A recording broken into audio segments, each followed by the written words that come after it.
Projekta Alfa Vetlandes dzīvās laboratorijas Latvijā aptver dažādas mitrāja apsaimniekošanas prakses, tai skaitā lielogu dzērveņu audzēšanu izstrādātos kūdrus laukos. Latvijā siltumnīca efekta gāzu emisiju mērījumi lielogu dzērveņu un krūmu meleņu plantācijās, kas ierīkoti izstrādātos kūdrus laukos, tika uzsākti 2016. gadā, un paralēli tika veikti arī mērījumi aktīvos kūdrus laukos, kā arī saimnieciskās darbības neskartos puros salīdzināšanai. Un rezultāti norāda uz to, ka kopējās siltumnīca efekta gāzu emisijas no šādām te oglāju plantācijām ir ievērojami mazāks kā no aktīviem kūdrus iegūs laukiem.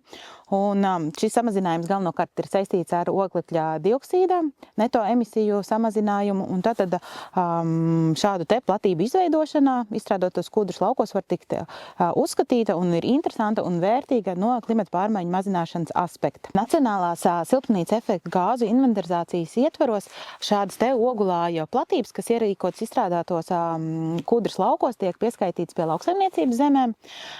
Bet, kā jau minēju, siltumnīca efekta gāzu emisijas no šīm platībām ir ievērojami mazākas kā no lauksaimniecības zemēm ar organiskām augsnēm, kur tiek kultivētas tradicionālās lauksaimniecības kultūras.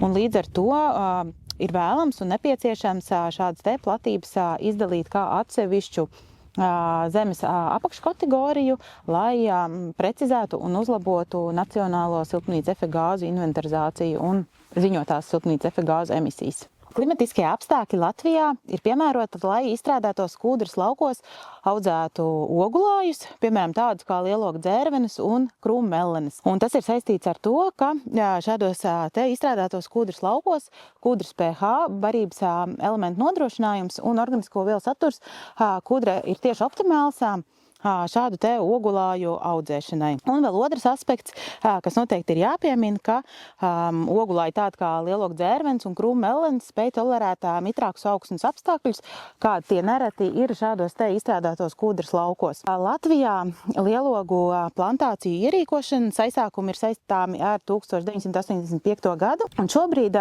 2025. gadā Latvijā ir reģistrēti gandrīz 200 hektāri lielogu dzērveņu plantācijas un vairāk 500 hektāri krūmu meleņu plantāciju. Un arī šobrīd mēs esam lielogu dzērveņu plantācijā, kas ir ierīkotā izstrādātā izstrādātas kūdrus laukos Nidas purvā. Nidas purvs atrodas Latvijas dienvidrietumos, pavisam netālu dažu kilometru attālumā no Baltijas jūras. Nidas purvā kopējā platība ir gandrīz 2400 hektāri. Un šobrīd mēs esam šeit kopā ar pārstāvi Irēnu Diežnieci, kas šeit saimnieko jau 2. paudzē.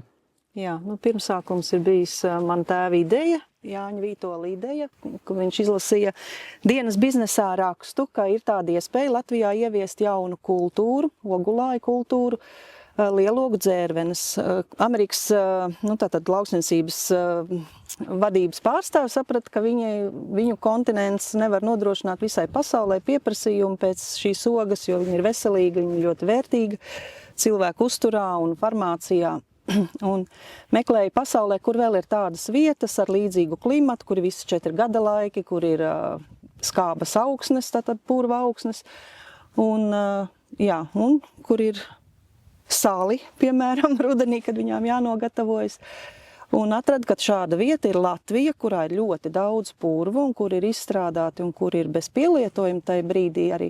Un arī Amerikas valdība deva finansējumu, iedeva stādām materiālu ar nosacījumu, ka pirmie entuziasti, kas apstādīs kādas platības, ieaudzēs, viņām arī jāaug vismaz 3-4 gadi, lai kaut ko varētu no viņām pēc tam arī pavairošanai iegūt, un bija jādod nākamiem, kas bija ieinteresēti šo kultūru Latvijā audzēt. Un tajā laikā arī šo kultūru nodēvēja par Latvijas sarkano zeltu.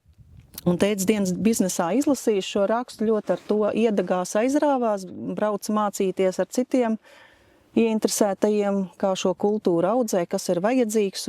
Un viņš saprata arī to, ka šeit pat 4 kilometru attālumā no mājām ir šāds izstrādāts kūdras purvs, kur pakaišu kūdru vairs neiegūst, bet te ir visa infrastruktūra, te ir ceļi, te ir šādi lauki jau bija sagatavot ar grāvīšiem un atlikt tikai stādīt iekšā, bet, protams, bija izaicinājums Šeit nebija elektrības, lai pieslēgtu sūkņus, kuri vajadzīgi laistīšanas sistēmai. Arī tai vajadzēja tad līdzekļus ieguldīt, lai izbūvētu šīs laistīšanas sistēmas. Un tētis prata meklēt līdzekļus, kur dabūt, lai šo elektrību arī ieviestu. Un 1994. gadā tā ideja ieradās Latvijā.